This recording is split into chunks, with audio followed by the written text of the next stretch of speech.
Good evening. I'm calling to order the Wednesday, February 18th evening meeting of the City Council. Can we please call attendance? Call roll.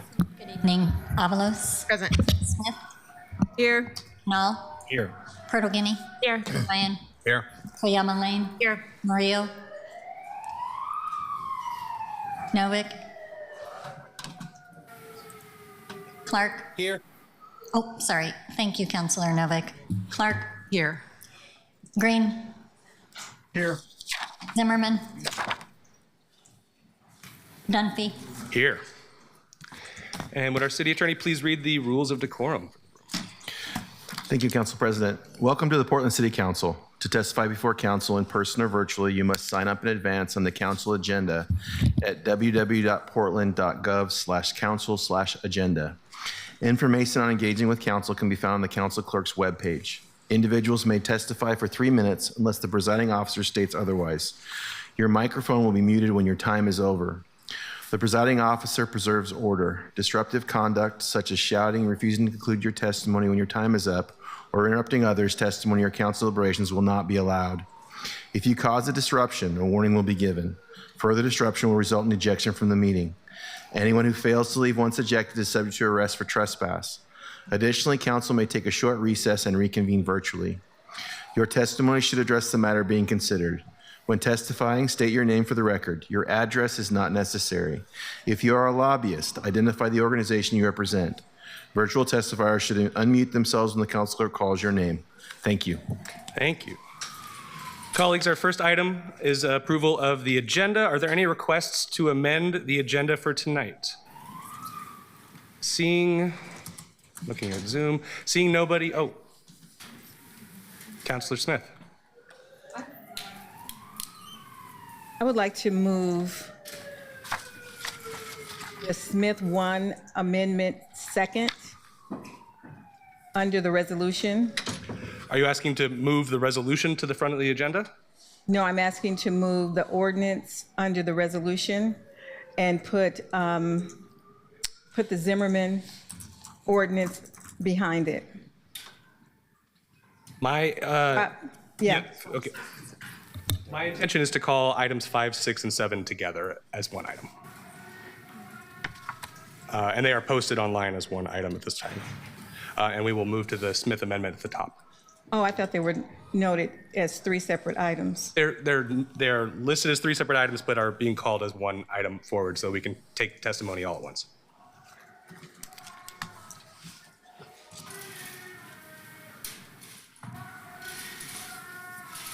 Sorry. Any other concerns about the agenda this evening?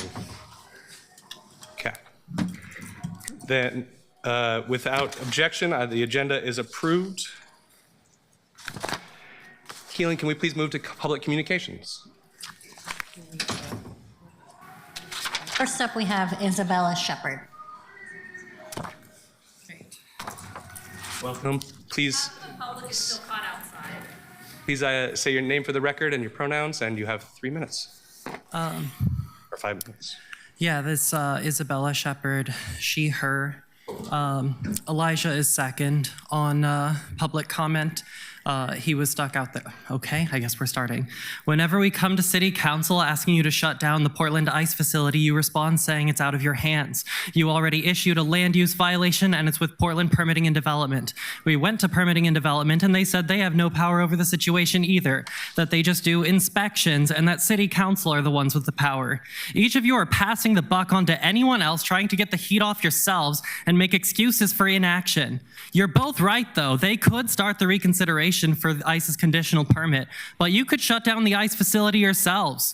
Per city charter, city council has the abilities to prevent the erection or cause the removal of buildings found to be unsafe to passersby or to other property, to restrain and exclude from the city businesses which may create a nuisance and regulate the uses of land and structures within the city, to prevent and remove nuisances, to declare what shall constitute one, to punish persons committing nuisances, to provide the manner of removal of nuisances, and to make the cost of such removal a lien upon the property. A land use violation aside, you have the power to shut down the ICE facility, make its landlord Stuart Lindequist pay for it, and ban ever leasing to ICE again. You can investigate any department of the city. You say it's in Permitting and Development's hands, so why don't you investigate them for allowing ICE to delay the violation for 5 months? Obviously, you know what your own powers are, but I want the public to know that you are deliberately refusing to protect them from ICE. At the end of January, DHS released a massive attack on thousands of protesters, including children, burying the neighborhood in chemicals and poisoning the air so the effects were felt for miles. The next day, they did the same attack on our protests of thousands. One of the tear gas canisters fell at my feet, spewing flames so hot it melted my pants. ICE set me on fire. They set me on fire. It was only after a federal judge's ruling, not your empty threats of a minuscule fine, that DHS has temporarily stopped using chemical weapons. You're not treating this like the emergency that it is. That's why we disrupt your meetings and started protesting at Mayor Wilson's house. It's why we're here now. You have to fucking do something. Thank you.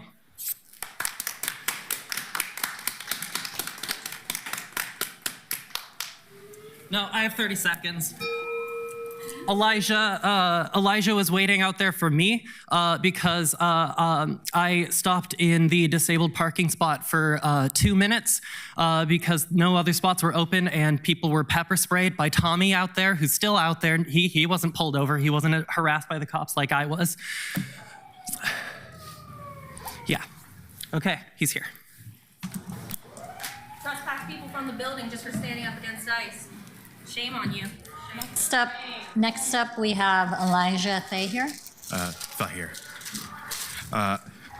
Please go ahead and introduce yourself for the record, your pronouns, and go ahead. You have 3 My minutes. name is Elijah Thahir. I'm here to speak about revoking the ICE permit.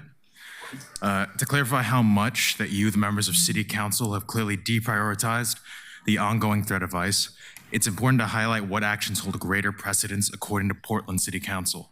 In spite of the fact that now literally thousands of people have been exposed to and attacked with chemical weapons, Council President Jamie Dunphy and Councilman Mitch Green have made foie gras their key issue, choosing to spend more time on duck liver than the flagrant disregard and abuse of human rights, with fines up to $5,000 for serving it, that are somehow 6 times the $934 monthly bill that ICE landlord Stuart Lindquist could potentially pay for failing to supply detainment data by March 15th and showing whether ICE has rectified their continued failure to adhere to the conditional use permit. Speaking of ICE landlord Stuart Lindquist, when ICE carpet bombed the elementary school next to the facility with chemical weapons, thus making it completely unusable for this current school year, Councilman Mitch Green took it upon himself to have the school relocated to a Lindquist property, directly enabling the person responsible for housing ICE in Portland to further profit from their continued atrocities. Mind you, ICE's conditional use permit was granted in these very chambers. Conditions which were violated from illegally holding people, not just beyond the 12-hour limit, but as long as 47 days, and posing an undeniable threat to the surrounding community that was only mitigated with the intervention of a federal judge forcing a temporary hold on the use of chemical weapons.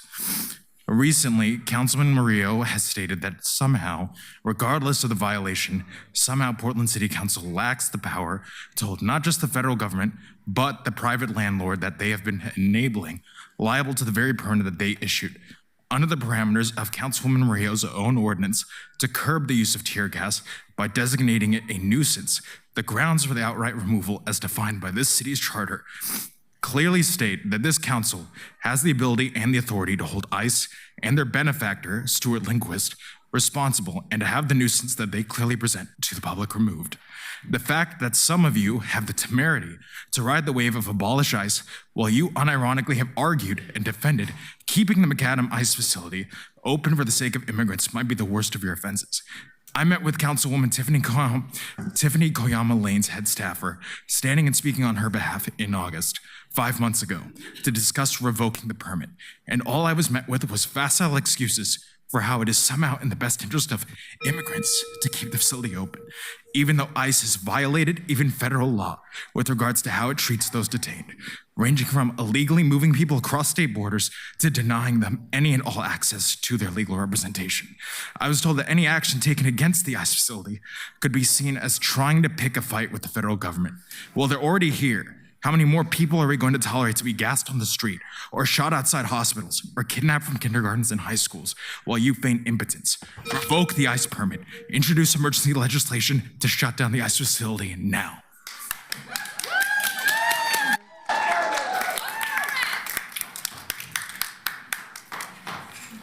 Next up, we have Beatrice Ibarra.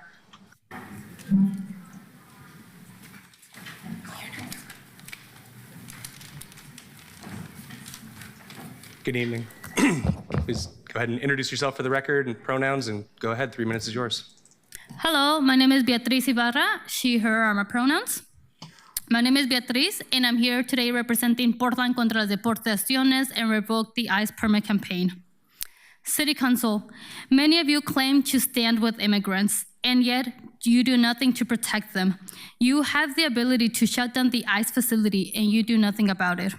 Not only that, but councilors such as Angelita Murillo perpetuated the right-wing narrative that closing down the facility harms immigrants. This narrative, not only is it false, it's also evil to repeat. Removing the facilities permit not only revokes the right to legally retain people inside the facility. So if DHS wanted, they could still have the facility open to do their check-ins. We also know that there are other options. During the COVID-19 pandemic, people were doing their check-ins online. That facility is not necessary. Revoking the ICE permit would end DHS, ICE, and PPB's ability to use the Macadam building as the central base for their operations.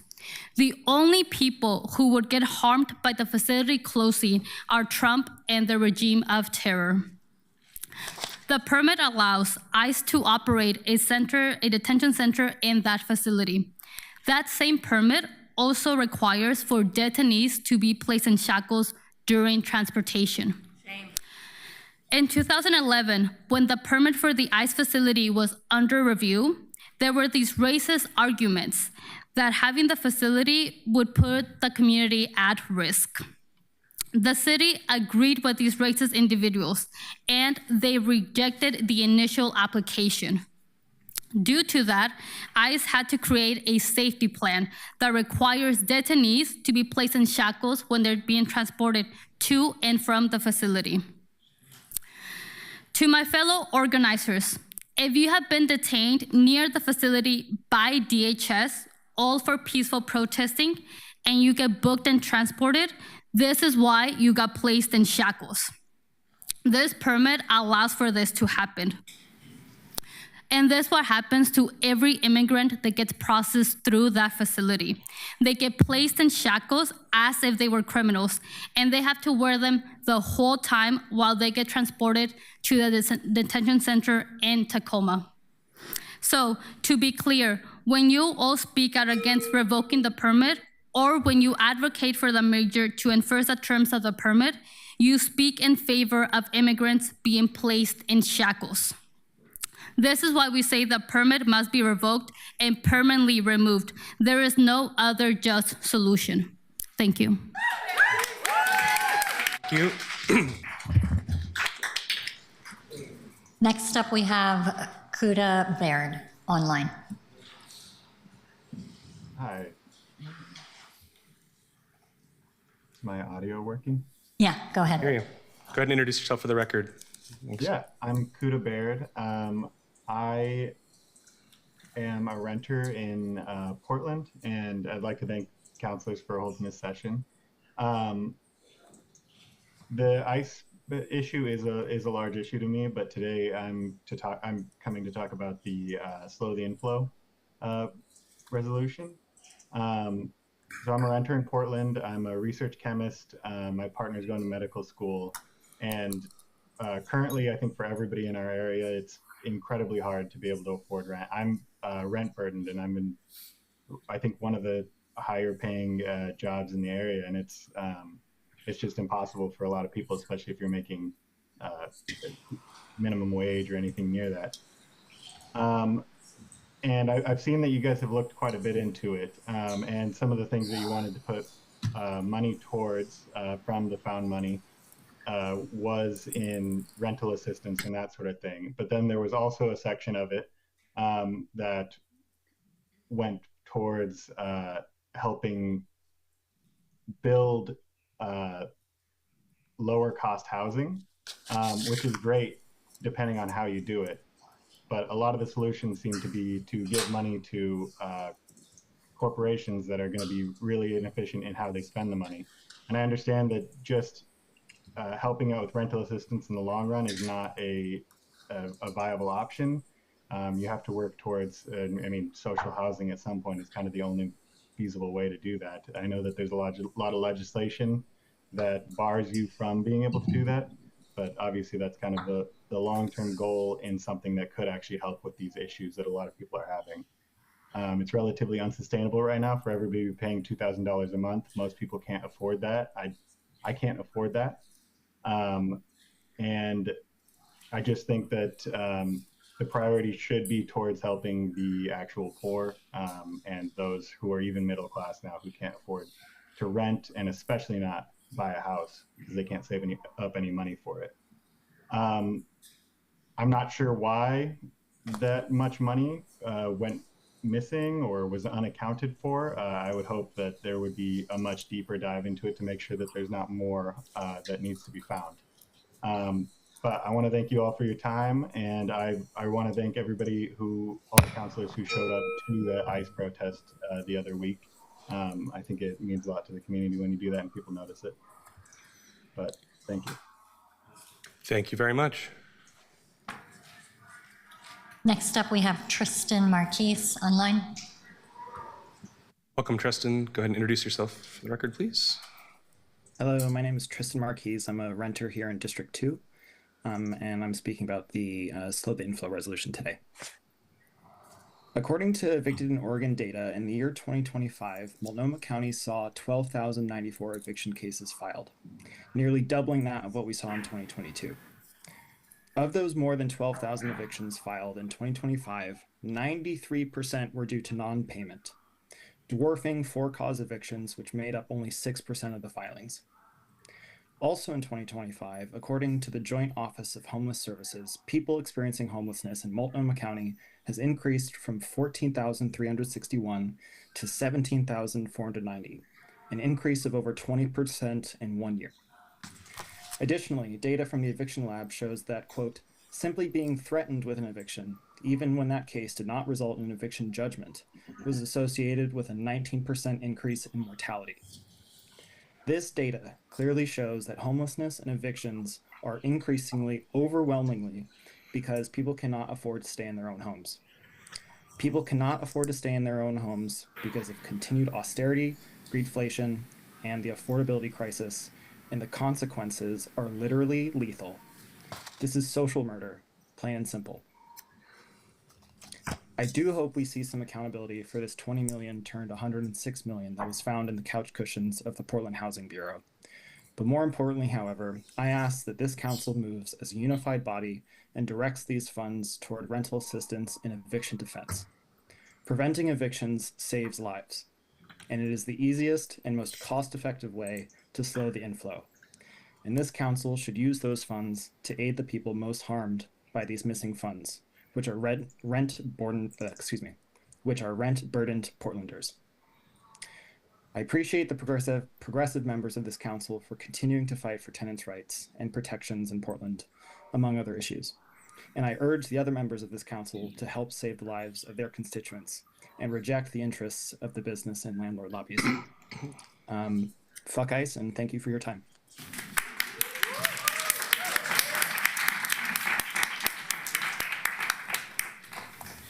That completes communications. Okay. Colleagues, our third item is a committee referral report. For my colleagues and for folks watching at home, my office has referred several items to committees last week, some of which have already been heard. Those items are available in the committee referral report, which is available online, portland.gov/auditor/council-clerk/committee-referral-list. We will now hear an update from our City Administrator Lee on the status of the ongoing response to federal interventions in the city. City Administrator Lee. Thank you, Council President and Vice President and City Council. Just an update on February the 13th, this past Friday, Portland Permitting and Development issued an administrative review decision upholding the land use violation at the ICE facility in South Portland. The property owner now has until March 16th, 2026 to correct the violations and has 10 business days to appeal this decision to the City Code hearing officer. It's important to remember that this is just one step in the notice of violation case. We remain committed to following the process to ensure that the outcome is meaningful and defensible. City staff also continues the administrative rulemaking process for the detention facility impact fee code ordinance, moving with the urgency and the moment demands while also ensuring our actions are well executed and legally defensible. Currently, a multi-bureau working group is pulling together the information needed to ensure this critical ordinance is implemented. There are a lot of elements of the ordinance. They require new process development, and staff are taking this task very seriously. Our team is working with the ordinance sponsors, Councilors Murillo and Green, to align the ordinance intent with the city's implementation process. City staff continues to focus on establishing a temporary administrative rule first, as we still work on implementing a permanent rule also. So those two things are working in conjunction. Ladies and gentlemen, this is a disruption. This is a disruption of the meeting. This is a warning that if there is continued or other disruption of the meeting, the persons engaging in the disruptive behavior will face ejection from the meeting. Anyone refusing to leave the meeting, if security could please remove these individuals. Security, please remove the individuals who are here. Absolutely not.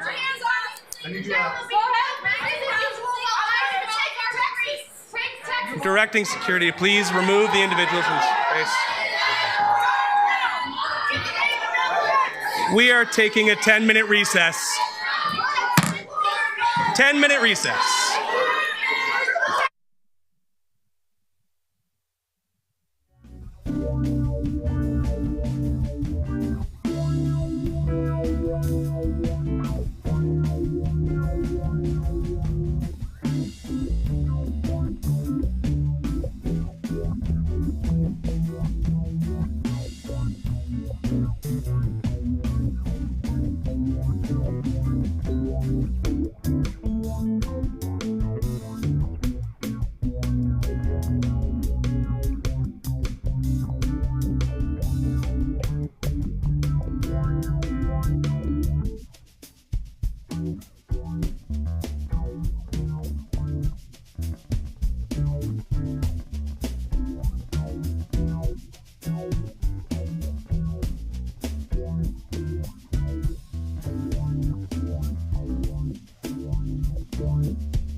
Testing, 1, 2, 3. Oh, Christina, could you please let me know if you can hear me?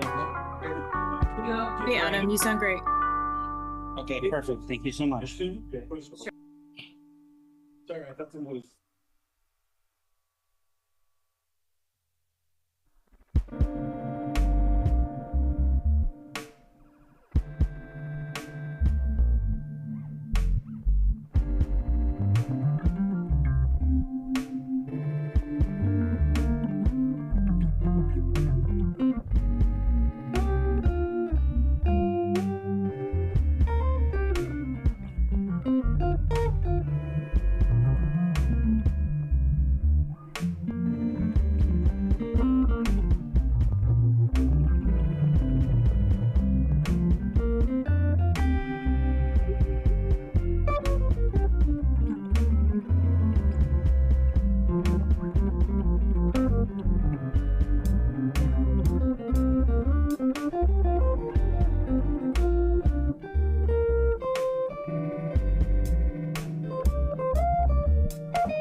I'm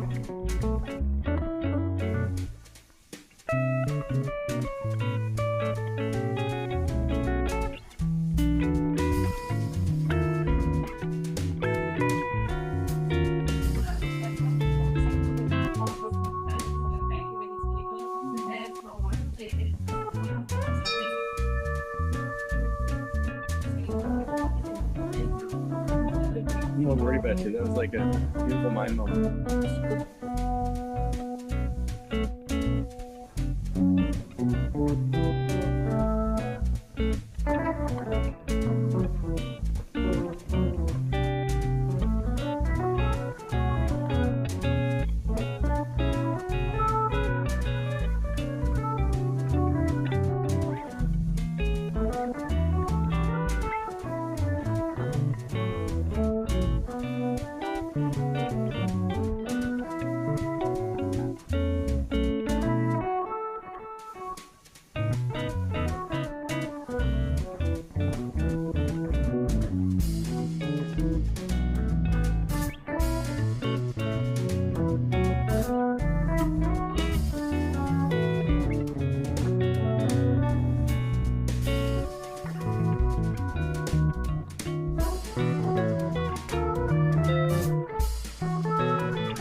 beginning to reconvene.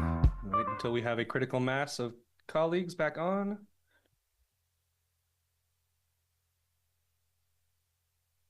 Yep, they're still in full effect in the chambers. Counselor Smith, you're off mute right now. Oh, I know. I was talking to Jamie. Just letting him know they haven't gone anywhere. Now, I am seeing a quorum of city council, and so I am ready to reconvene the meeting of the city council.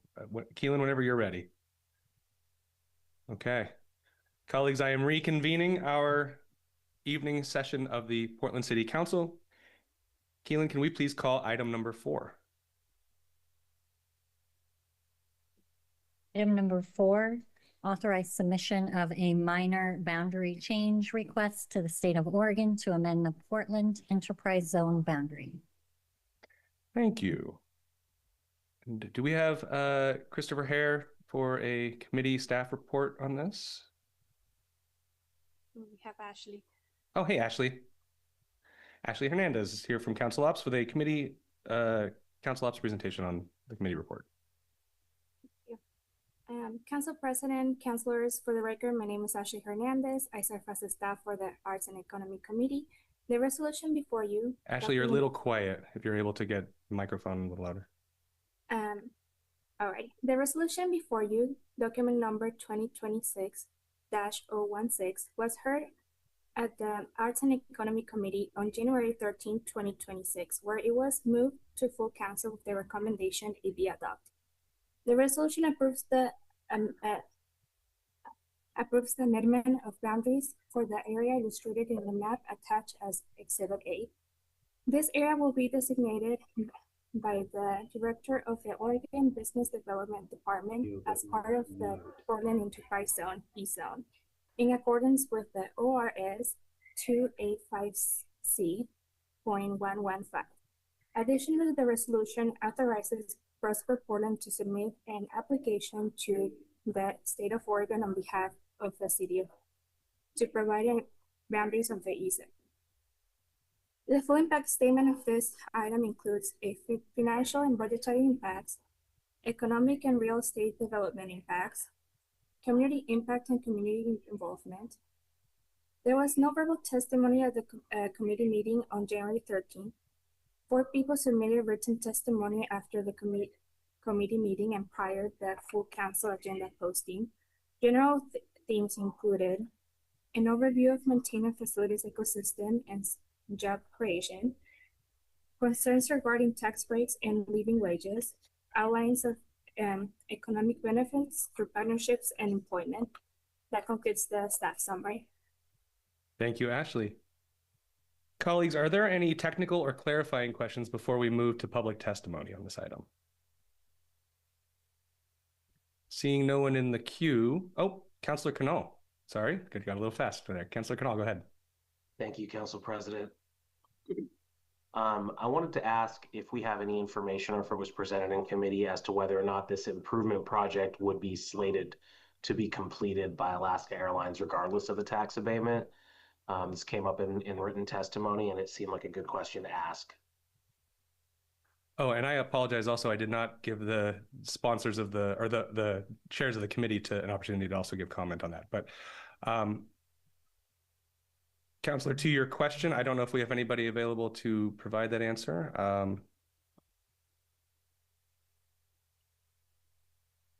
Scott, are you in queue to answer the question? I am. Hi, everyone. And Counselor, thank you for your question. Just for the record, my name is Scott Kennedy. I'm the Senior Manager of State and Local Government Affairs for Alaska Airlines. And, just to start off, want to thank you all for taking the time to consider the resolution before you tonight. Counselor Canal, in response to your question, we're very early still in the planning process for this proposed project, which is why today's vote and ultimately our ability to apply to the Enterprise Zone program is such an important step in evaluating our path forward. I'll try to keep this brief, but like any major capital project, right, cost is going to be a critical factor in determining the overall feasibility for the project.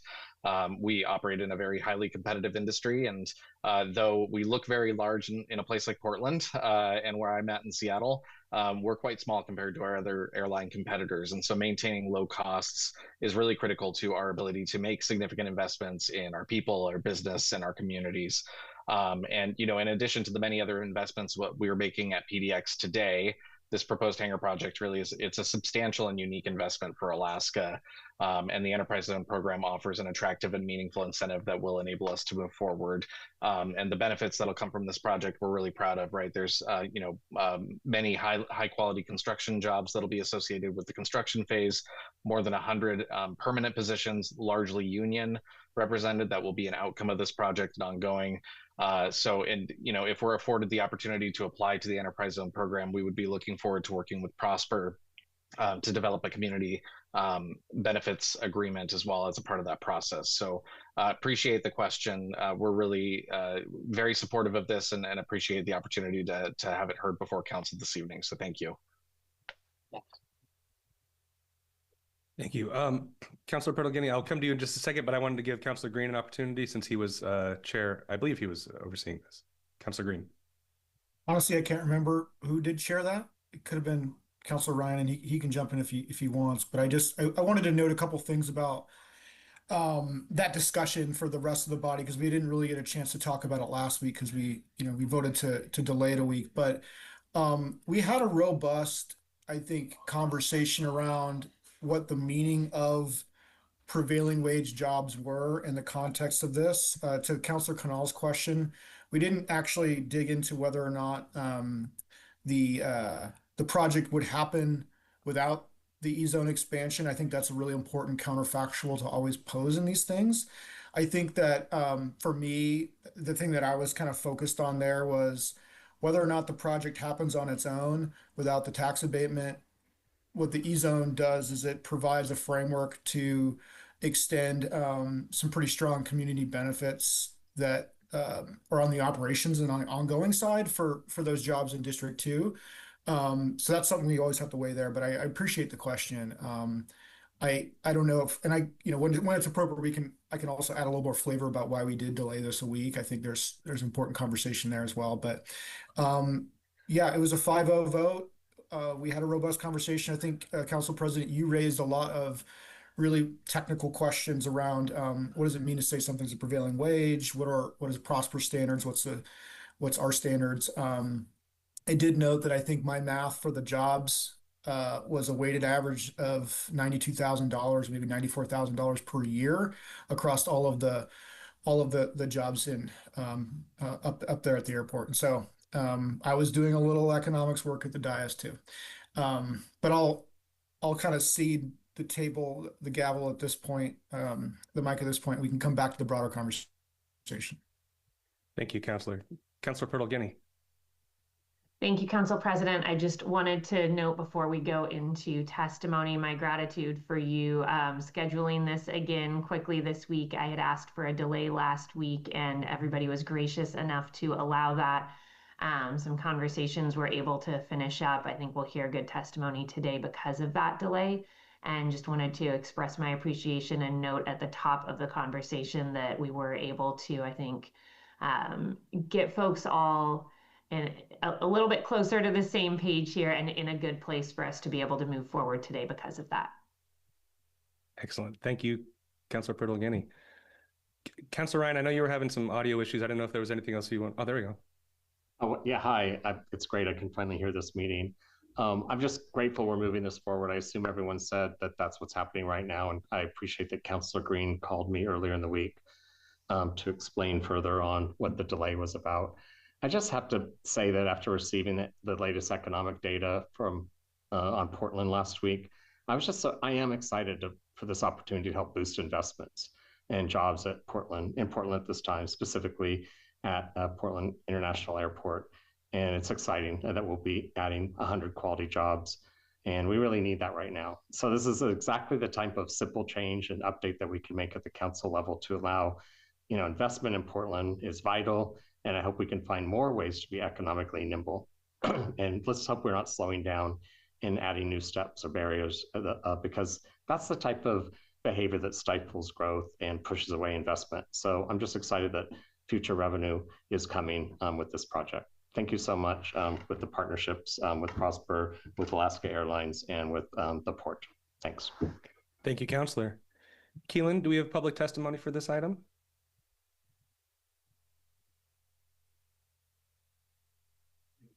Yes, Council President. We have 3 people signed up. First up, we have Cality Avery. Welcome, and folks, please introduce yourselves to the record. Please state your preferred pronouns, and you have 3 minutes. Let's see, do we have Cality online?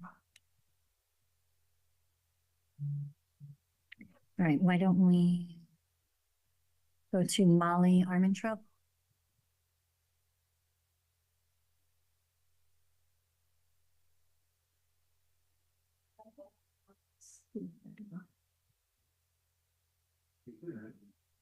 No, I'm not seeing Molly online. Why don't we try Randall Friesen?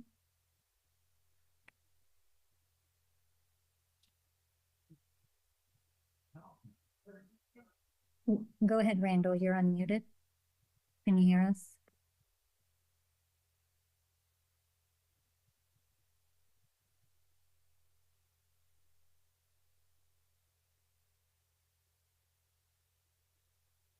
Good evening. Can we hear me? Yes, sir. Hi, everybody. Good evening. This is Randall Friesen with the Columbia Pacific Building Trades. Thank you, President Dunphy and the rest of the city councilors for giving me a few minutes to speak. I'm Randall Friesen with the Columbia Pacific Building and Construction Trades Council, representing approximately 16,000 construction professionals who live and work in the Portland metropolitan and Southwest Washington regions. I'm here this evening to speak about the importance of good labor standards on all projects covered by enterprise zones. We recognize there is a sequencing issue from the time a project begins as a private project, when then transitions through approval as an enterprise zone project. When this happens, typically only the largest scopes in the project are contracted out at prevailing rates and have the potential to employ apprentices. Public projects that receive public funding are required at minimum to use prevailing wage rates and should have apprenticeship utilization standards and ideally health care for the workers performing the construction of these projects and their families. This is left out when considering approval for special tax abatements or credits in enterprise zone projects. We appreciate the advocacy for working people by Councilors Green and Pirtle-Guinea over the past several weeks of connecting us with Alaska Airlines leadership to discuss the possibility of adding labor standards to the proposed enterprise zone project through the use of a community benefit agreement on the construction work. Although time was not permitting and we were not able to reach an agreement, we recognize that at a time when the overall economy of Portland is struggling, we appreciate the many family wage jobs with full family benefits that will go to many of our members. We are committed to continuing to find ways that projects like the Alaska Airlines project find value and success utilizing our membership, that we can help ensure there are good labor standards on these projects, not only through operations, but also through the construction side.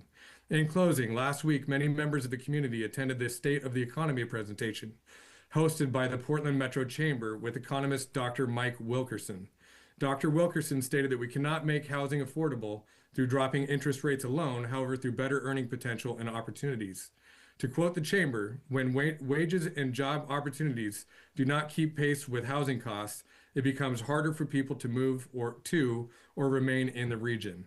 At a time when housing affordability is a major community concern, and while we are supportive of finding ways to improve Portland's competitive market, we feel it is important to ensure that it is done in a way that benefits all workers and communities, not just the majority.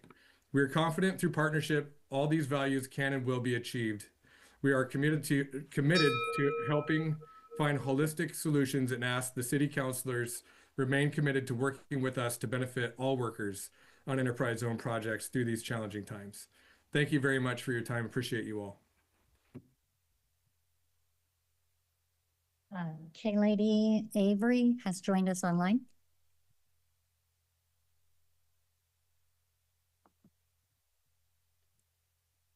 K-Lady, go ahead and unmute.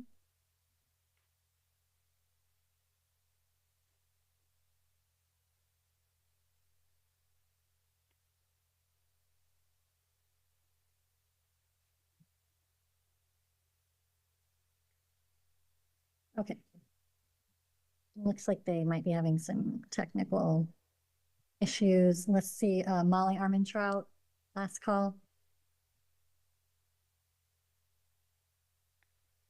Okay, that completes testimony. Okay, thank you. Colleagues, we're now moving into council discussion. Is there any further discussion among councilors? Councilor Green. Yeah, thank you, Mr. President. I just want to thank, Randall with the Columbia Pacific Building Trades, as well as the folks from Alaska, the Port and Prosper. It's hard to get a lot of people together on short notice from the scheduling perspective, even in the best of times. And I just think, when it came out of committee, it wasn't apparent to me that we had missed potential opportunity to expand the scope of this, to improve the quality of all those jobs, as Randall had argued. And so all these folks, really came to the table, and we had some conversations that were pretty crucial. And I think that I feel good that we're going to be moving in a direction where we can continue that work on a forward-looking policy basis. And I think this exercise here, I'm very excited to support this resolution tonight. I think we need these jobs and the standards attached to them because of the E-zone expansion. But I think it just sort of raises the importance and urgency for us to just re-up our conversations about our regional workforce equity agreements, our commitment to PLAs and CBAs more broadly. And so I think the hunger is there for that conversation, and I'm committed to it. Thank you, Councilor Green. Colleagues, any further discussion of this item? Keelan, this is the first reading of a resolution. Can we please call the roll? Avalos. Aye. Smith. Aye. Cannell. Thanks, everyone. Aye. Turtle Guinea. Aye. Ryan. Aye. Cleoma Lane. Aye. Maria. Thank you so much, Councilors Green and Purtle Guinea. Aye. Novick. Aye. Clark. Aye. Green. Councilor Green. Aye. Zimmerman. Aye. Dunphy. Aye. The resolution is adopted with 12 aye votes. Congratulations all. Thank you very much. Keelan, can we please read items 5, 6, and 7 together?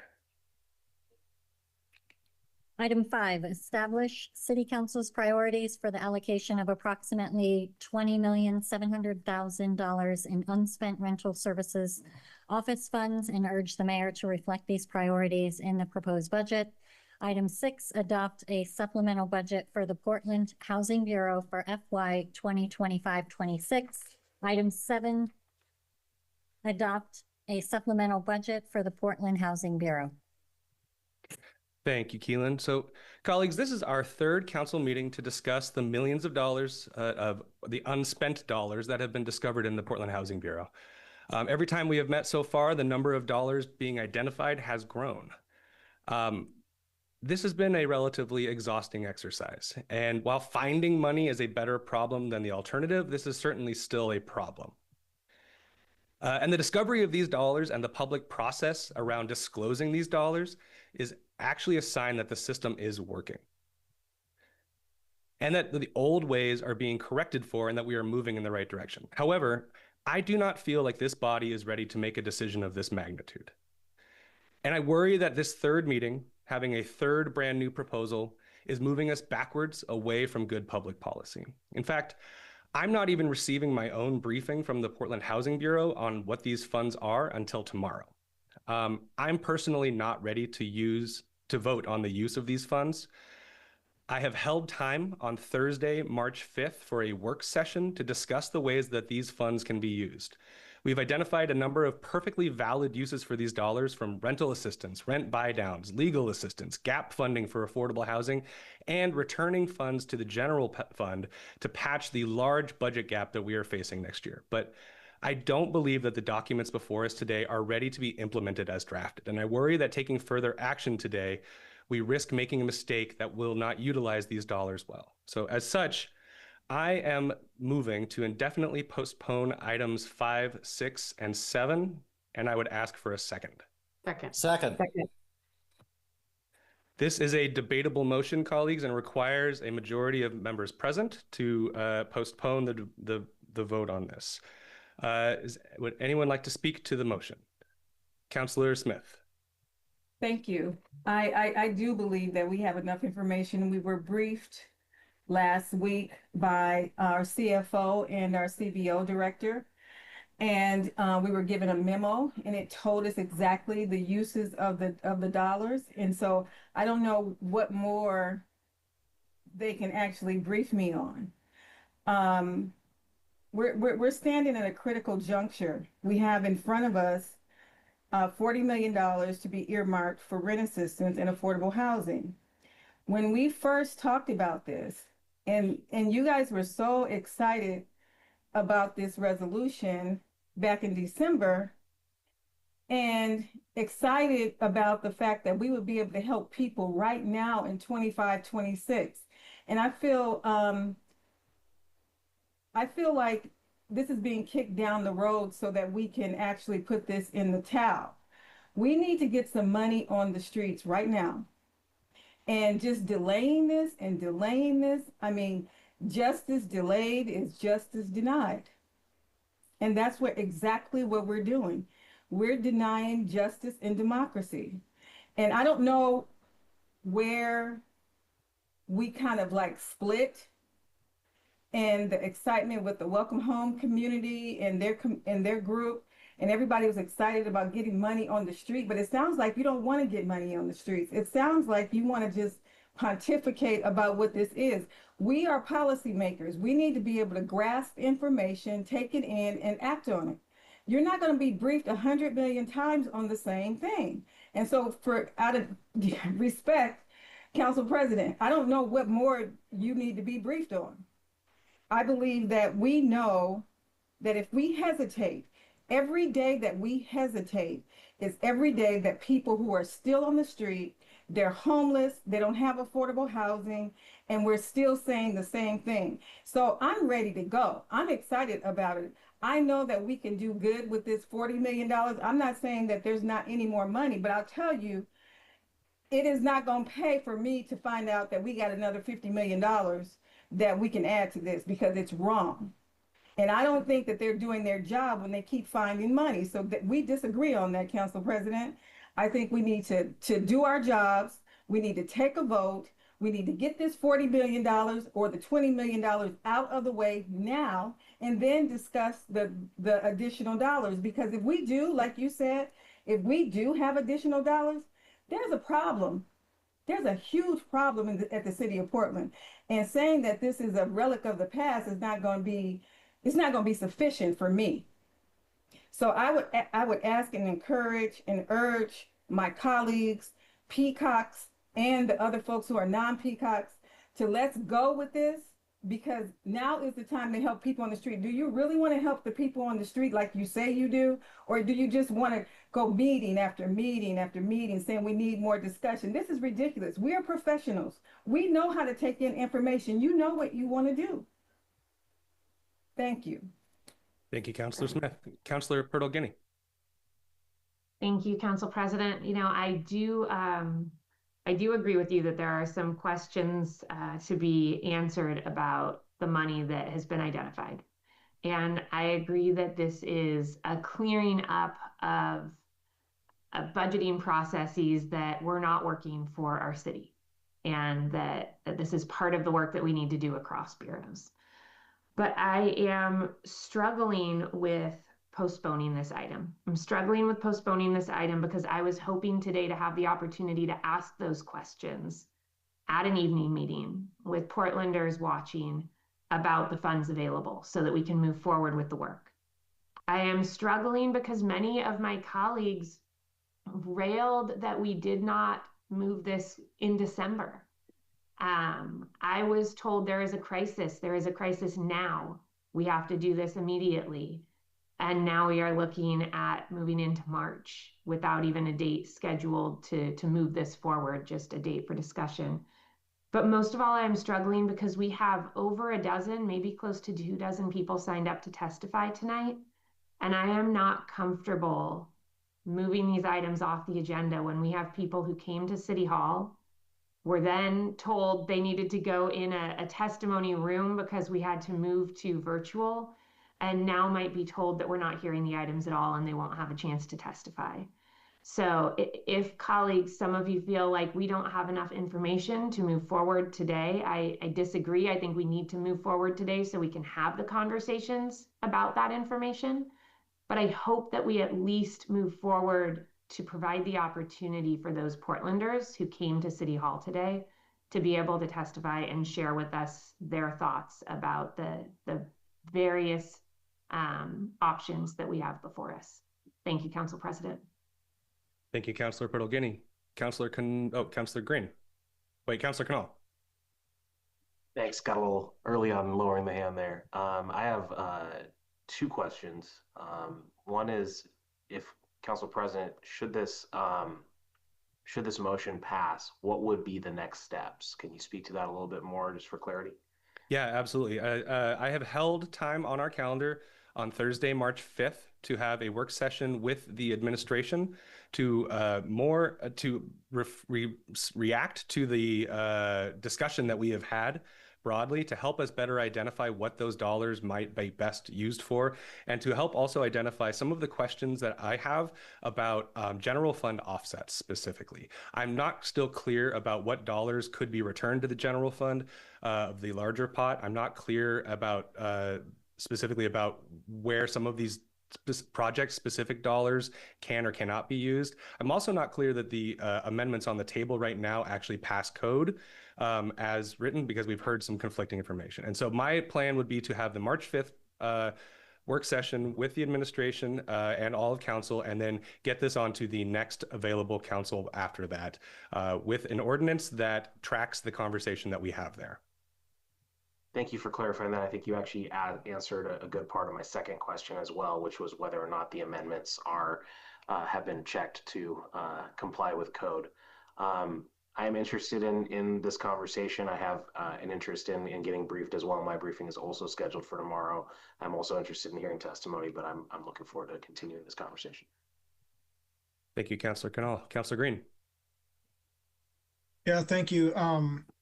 I support your motion because I know that there's a work session followed by this, and I think what I'm most uncomfortable with is the way in which every single time we meet to talk about this, there's just a new version of this proposal. I mean, I was in support of the slow the inflow resolution that was passed out of committee in December, but since then it's taken a lot of different machinations, and I think that just reflects that individual counselors, I don't think you're doing anything wrong. They're having conversations with folks who have an interest in these funds, but those conversations are happening where we're not all in the same space. And I think a work session might be an opportunity for us to kind of lay our cards on the table and have a clear-eyed discussion about how best to prioritize these things. I don't think that's going to delay the practical impact of the money distribution aspect, because that's already a delayed thing. I mean, there's still money trying to get out the door from the big budget from last spring. We're always going to have that. And so I think because there are large dollars at play here that are one-time dollars, we really do need to do this right. And I'll just by way of an example, I had an amendment in play for the thing that we last talked about that was going to zero out the Broadway corridor money and then redirect it towards rent buydowns. In light of the new money, I'm not necessarily interested in zeroing out the Broadway corridor money anymore. I want to have a conversation with my colleagues at the dais about the pros and cons of that, because I have some questions, but I'm not immovable on that, because I know that there's probably a better nexus of funds for that than there was with the RSO. There's ways to fund that I could be comfortable with, but we can't get to that tonight with the level of satisfaction that I have. And so, if we can get, I know folks are frustrated, and I know folks want to just get this part done, but we have an obligation to do return to, I think, good form on policymaking. And, you know, I don't know where this extra $20 million of appropriations came from. That's in Councilor Smith's package. Like, I don't know how that came about. We could talk about that at that work session, and then maybe I could get comfortable with that. And so that's just kind of where I'm at. I know it's disappointing for folks who showed up to testify, but I do think that we need to pump the brakes a little bit. Thank you, Councilor Green. Councilor Avalos. Yeah, thank you. Definitely share those sentiments and that frustration that things have just changed, right? And the weeks since we first learned about those first funds in November, I mean, there has been so much change in the conversation, including the amount of the dollars that has grown significantly. We began this discussion with close to $21 million in unspent rental services funds, and that expanded to include a total of $100 million of newly identified dollars across the different pots in the Housing Bureau. And to me, that scale really changes the conversation, and it raises important questions about priorities and process and public trust. I think that given the magnitude of these resources, I support the Council President's motion to pull the pending resolutions and ordinances from the agenda and move into a more structured public engagement process, because at the end of the day, these are public dollars, and the way that we allocate them must be transparent and equitable and grounded in community input. I think the talking point that, you know, there was urgency in December, there absolutely was urgency. But again, things have changed. It has changed with the fact that we have more money than we thought. It's in different pots. And there's all this new information about what the budget shortfalls are, you know, how we can use different pots for different uses. And I do not have all that information. I am also waiting to get more details, because I have the basics, but I don't have the details. And the details are what matters right now, and getting it right matters more to me. I think, you know, as chair of the Homelessness and Housing Committee, I take really seriously our responsibility to make sure that we can make this process open and thoughtful and inclusive. And that means, you know, hosting the work session that I am grateful for Council President for putting together. I think we can have more structured opportunities for conversations with stakeholders and providers and renters and homeowners and housing experts, all these folks that I think will have a lot to say about how we can allocate a now much bigger pot of money that can make a big difference. This is much bigger than any single proposal, because when we're talking about $100 million in housing related resources, we really owe Portlanders more than rushed amendments or piecemeal decisions. We owe them some clear frameworks, some transparency, and an equitable process. And to me, that doesn't mean delay for the sake of delay. It means that we're making sure that when we're acting, we're doing so deliberately, with shared understanding and with public confidence. Housing policy is complex, as we all know, and the impacts of these decisions are going to be felt for years. So to me, it's worth it to get it right, because we have a lot of work to do to win back the trust of Portlanders in lieu of all of this media attention about these dollars. And I just want to say to all the community members who have shown up and showed up out at committee and at council meetings, you've been waiting patiently for a vote at council meeting. And for those of you that have, you know, taken the time to advocate for their neighbors, even as they're also facing housing insecurity themselves, I thank you very much. And I'm really grateful for your voices. And I want you to know that I want you to keep pushing us to be accountable to our communities. And I want you to know that I share your disappointment. We weren't able to allocate these dollars quicker, but I remain really committed to slowing the inflow into homelessness and ensuring that renter stabilization remains central to our strategy. And that urgency doesn't disappear just because we're broadening this conversation. I think it just means that we need to build a process that can responsibly address the full scope of the available resources that we're now working with. And so I'm prepared to help lead that work, and I support pulling these items so that we can move into a structured engagement that really reflects the scale of the dollars and the importance of getting it right. So thank you. I plan to support this. Thank you, Councilor Avalos. Councilor Smith, I will come back to you in just a moment. Councilor Novick. I have nothing to add to what the Council President and Councilors Green and Avalos have said. Other than that, I agree. Thank you, Councilor Novick. Councilor Murillo. Thank you. I think, you know, this is it's a very hard discussion, because obviously we all want these dollars to go out the door as quickly as possible and to help people. And I will also be supporting, you know, the I'm not sure what to call it, whatever you brought forward that's going to have a work session, the motion, because the reality is that the calculation inherently changes when we are attending meetings and we keep finding out that there's more dollars, because how we choose to invest it, if we have 20 million versus 40 million versus 100 million changes the possibilities of what we can do with those dollars, whether we're going to make big investments for long-term housing, social housing, or if we're going to do more piecemeal things for different groups to help with immediate needs, that sort of thing. So it's not an easy decision to say that we need to step back, but we cannot keep being in a situation where we get new information and we haven't had time to discuss it as a body. And I think that we learned from, frankly, the last budget cycle, what it looks like when people bring last minute amendments to things and how we are not moving deliberately as a body. So it's a tough decision. And I really respect you for bringing this forward. And because of that, I will be supporting the motion. And I am very much looking forward to the community process as well and hearing from folks about what their priorities are so that we can actually be informed, not just as individuals having one-on-one meetings with people, but as a whole body hearing from the community in a transparent way. So thank you very much for bringing it forward. Thank you, Councilor Murillo. Councilor Smith, last word. You're muted still.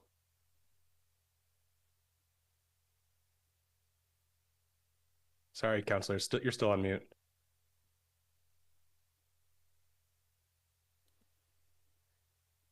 Can you hear me now? We actually approved an amendment last week that we all supported.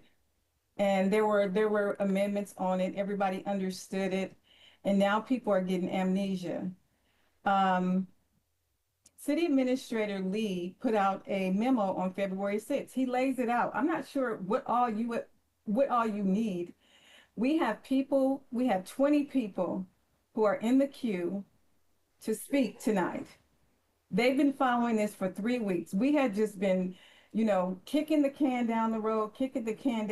And I guarantee you, when you have something just like that data ordinance that you brought for 2 weeks, Councilor Murillo, and you had all your people here. And if somebody would have put something forward to stop that, you would have been screaming bloody murder. I can tell you what this feels like to me. This feels like institutional racism. And because components of this, it has systemic policies. It's embedded in the rules. And we're creating some new rules and regulations and administrative practices for this organization. And it's subtle. It's unlike that. It's not like it's personal racism where you can identify those things. It's harder to identify because it often hides behind seemingly neutral policies and rules and regulations. So for me, the cumulative effect, it is a structural issue, meaning it compounds over time. And this has compounded over time, week after week after week. We have been using the rules not to have this conversation and have a vote on it. And its primary function is to perpetuate racial inequality because the people that we're going to be helping with these dollars are Black and brown, vulnerable folks who can't afford housing, who are on the streets, who are in our shelters, people who are trying to build home ownership projects for Black and brown folks. If this would have been for a developer or somebody else that you all would have wanted, you would have just been like crazy if we were going to do this three times.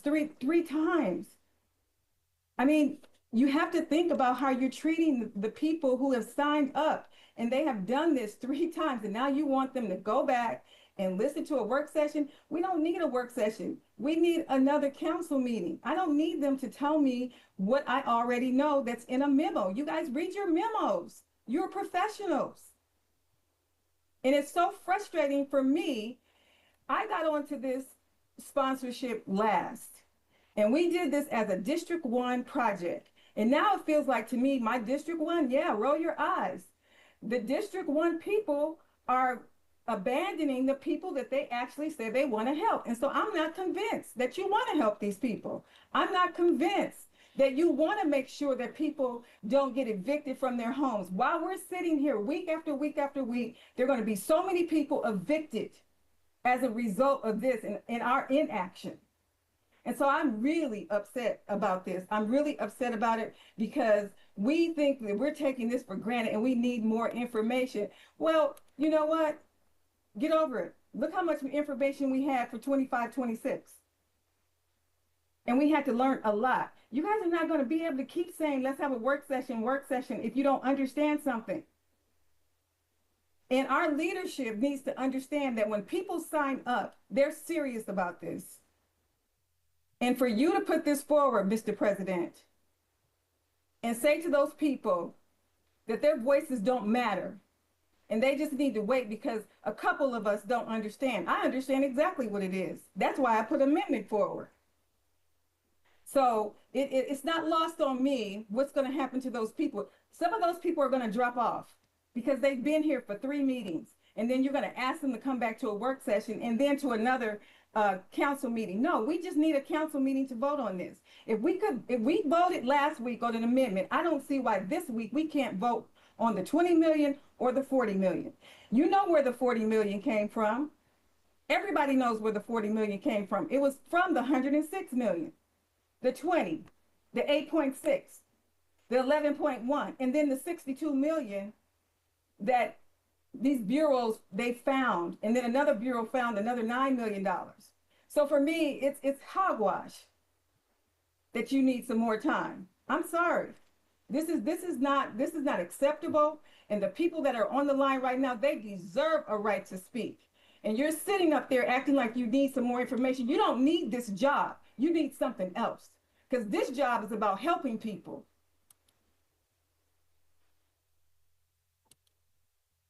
Thank you, Councilor Smith. Councilor Murillo. Thank you.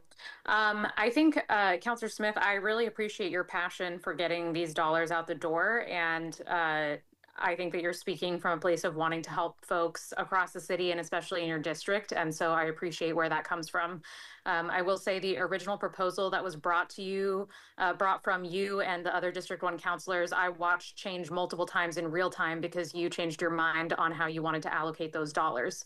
So that became a very confusing process for those of us who were watching those changes happen in real time behind the scenes when there were commitments made and we thought we understood things. There are also changes that are regularly happening because, again, we keep finding out about additional dollars. So the information is changing. We are reading those memos. That does not mean that we have had an opportunity to have a discussion together and with community input. I do genuinely feel for the people that have come to multiple city council meetings to try to testify. So I would propose that if that is the issue, that we have that we hear the folks who have signed up to testify. We take into consideration all of the testimony, and then we bring that information about what the community signed up for in our discussion to the work session. Because that resolves, I think, the issues of the folks who signed up to testify who should not be kept waiting. And it will inform us a little bit about what community needs. And then we can have that discussion. So that's an option that I'm just throwing out there if we're able to do that. And if not, if we think that the work session will be better for us to have some of those open discussions. I think it's really important. But the reality is that so many of the ways that these dollars are being allocated right now, it's just people having individual discussions with individual nonprofits that they have connections to. And we need to have a holistic understanding about what the best use of these dollars are when we keep finding out that there's more. Because my calculation for 106 million and what we could do with those dollars is very different than 21 million, very different than 40 million. So I will leave it at that, but at this time, I'm prepared to support the motion. Thank you, Councilor Murillo. Councilor Canal. Yeah, thank you, Council President. I'll say I appreciate everything that Councilor Pearl-Guiney said about the need to hear from testifiers who've been waiting. I agree with Councilor Murillo. I think I don't have my book with me. It's in the chambers, but I think it would be a motion to limit debate to testimony, but I'll let others figure that out. I had 2 other points. One is just a reminder that we have council rules, and one of those rules is that it's 3.02.040 B1 B6 that councilors should confine themselves to the question. It's not a quote. Confine themselves to the question or debate and refrain from personal criticism. And I've seen that we've done a very good job of that on the whole, and it's gotten a little worse lately. So I just wanted to bring that up. With relation to this, I think the conversation around the original 20 million versus the additional 20 million versus the remaining 60 million has complicated it for me as well. I think I have a lot of comfort with the original proposal as well as some of the new proposals for the original 20 million. But I think I'd still want to hear testimony before voting on that anyway. But the addition of at least $20 million to that with one of the amendments, as well as the conversation around the remaining money, makes me supportive of this as well. So if we're able to hear the testimony, I would really appreciate that, because I do think people have been waiting, and I would like to honor that and then take a vote on whether or not to postpone indefinitely and or vote now on limiting debate to just the testimony. Thanks. Thank you, Councillor Canal. My understanding is that we are in the middle of debating a motion at this moment, and the motion would take effect upon vote. And that means that we would not be able to hear testimony. And so colleagues can take that into consideration, that if you choose to not support the motion to postpone, we can move to a full council hearing and hearing these items. But we will need to take a roll call vote first on the motion before us. And Councillor Smith, you have already spoken twice to this item or to this motion. And so I will now ask. Point of order. Go ahead, Councillor Smith. If we vote for this, can we then come back and hear and put another motion on the table to hear the testimony? The motion. I will look to our city attorney, I suppose, for that question. Robert Taylor. Oh, there he is. Thank you, Robert Taylor, city attorney. If right now you have a pending motion to postpone indefinitely, that has been seconded. If that motion passes, these items would be procedurally dead. If there is a desire to hear testimony before voting on this motion, the maker of the motion could withdraw it, and that would allow you to hear the testimony.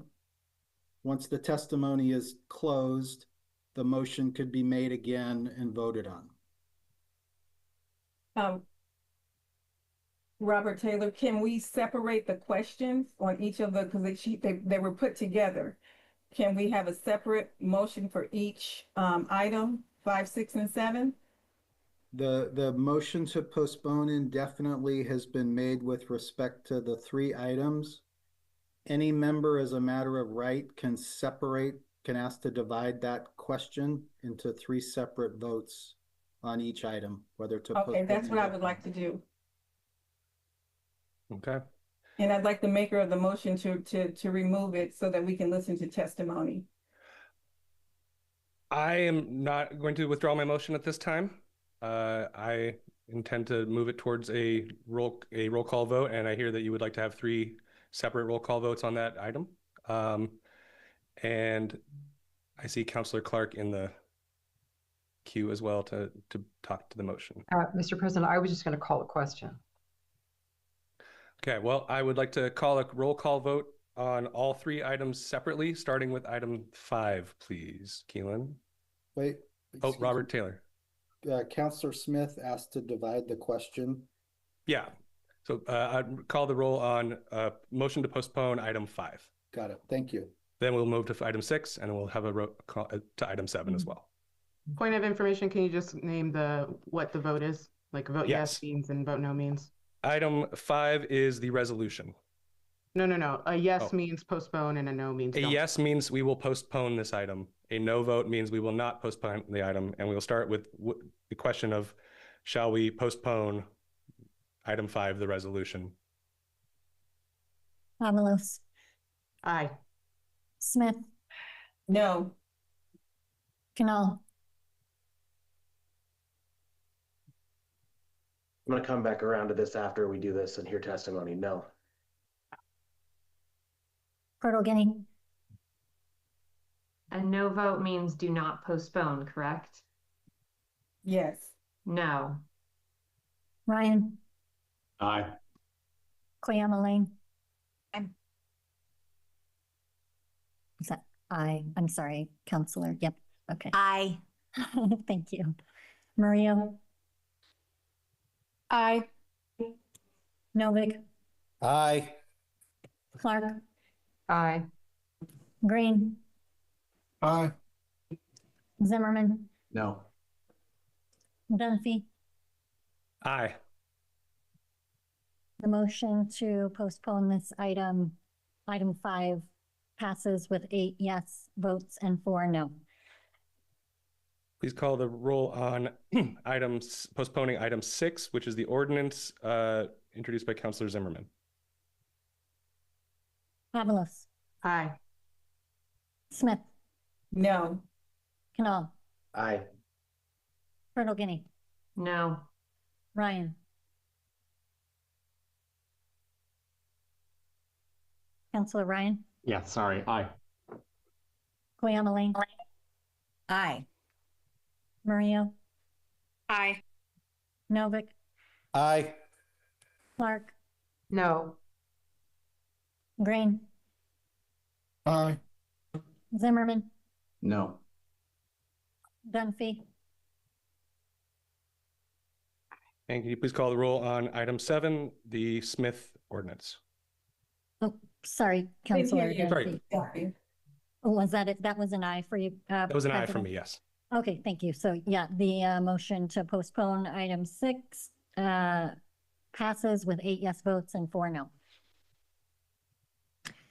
This is for item 7, Avalos. Aye. Smith.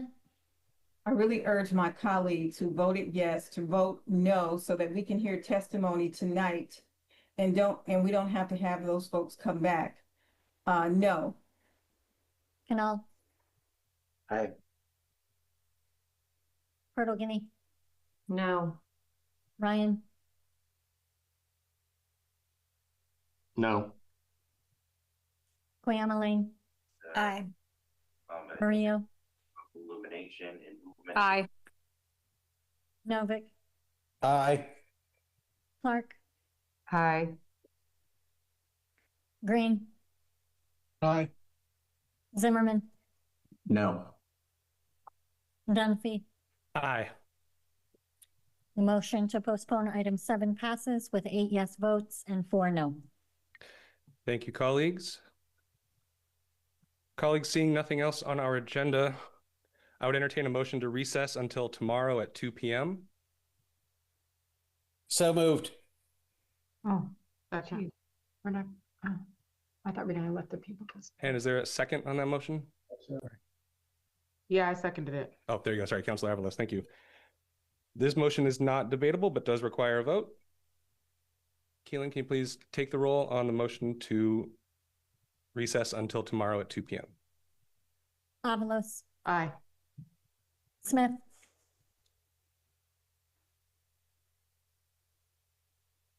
Councilor Smith. Absent. Canal.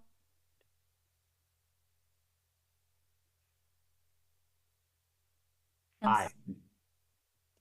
Colonel Guinea. Aye. Ryan. Aye. Koyama Lane. Aye. Murillo. Aye. Novick. Aye. Clark. Aye. Green. Aye. Zimmerman.